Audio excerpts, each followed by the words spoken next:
Hi there, this is Nico from QTools, and I want to demonstrate now how you could set up your own Michelson interferometer on our Quantenkoffer. And I've already set it up for you.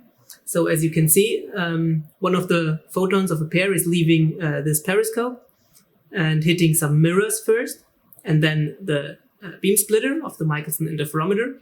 From this beam splitter, it can take two paths. One path is over here, going back, and the other path is over here and going back, and it will be recombined at the beam splitter, sent down here in the output port, hitting a mirror again, and going back down to the detectors where we can detect the rate at which we, the intensity of the photons passing the interferometer. So basically, what we have here is the interferometer, and these two tokens in the middle here, those are glass wedges that can change the optical path length difference between these two arms.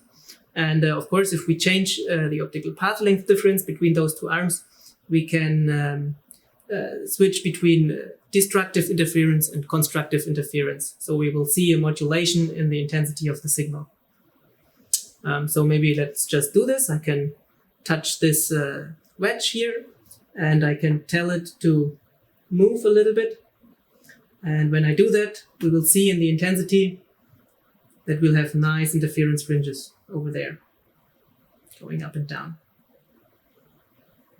So constructive interference when we're at the top, destructive interference when we're at the bottom.